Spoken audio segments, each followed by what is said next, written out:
Dios te bendiga, bienvenido un día más al tiempo de la escarcha.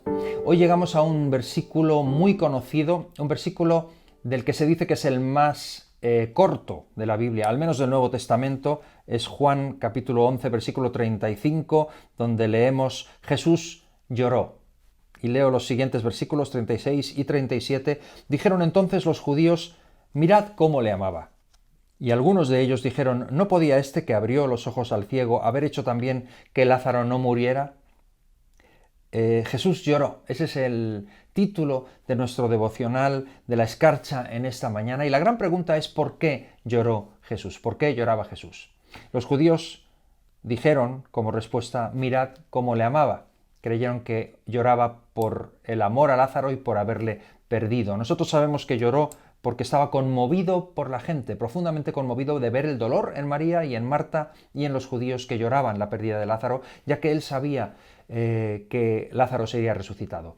Pero Jesús sabía algo más, y esto es lo que me conmueve. Jesús sabía no solo lo que iba a pasar con Lázaro, Jesús también sabía lo que iba a pasar con él. Jesús sabía que los días siguientes iban a traer la crucifixión, la terrible tortura y la muerte horrible en la cruz. Él lo sabía.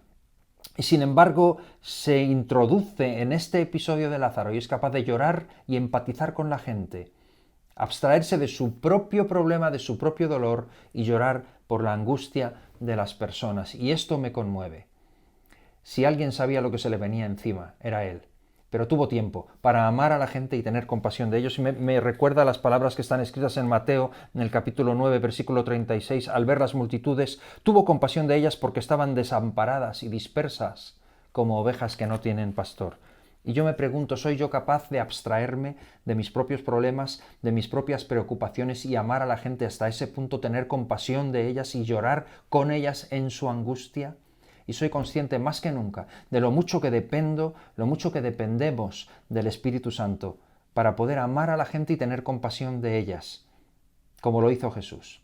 Porque esto no es algo que está en nosotros. Bastante tiene la vida. La vida tiene momentos tan difíciles y tan duros que uno siente que bastante tiene uno con lo propio, con las cargas propias, y aún así se nos pide que nos neguemos a nosotros mismos y que sigamos a Jesús y que le sigamos en el camino, tomemos nuestra cruz. En esta mañana mi oración y mi pensamiento, la escarcha para nosotros en esta mañana es esta. Ojalá que esto sea real en nuestras vidas. Que el Señor nos llene tanto con su Espíritu Santo que podamos ser como Jesús, llorando por la gente a pesar de los pesares, a pesar de lo que nos sucede. Creo que vivimos un tiempo en el que el cristianismo se centra mucho en el bienestar personal. Si tengo a Jesús, tengo paz, tengo gozo, vivo por encima de las circunstancias, etcétera, etcétera, muy centrados en lo que nos sucede a nosotros mismos y en los beneficios personales. Jesús vivió no para su propio beneficio, sino para el beneficio de los demás. Y fue capaz, aún en medio de la situación más oscura y más tensa y más difícil personalmente, olvidarse de sí mismo y llorar por la gente. Mirarles como ovejas desamparadas y dispersas que no tenían pastor y tener compasión de ellas. ¿Has sentido tu compasión por la gente? ¿Has podido llorar por ellos aún en medio de tu propia situación difícil y sin resolver?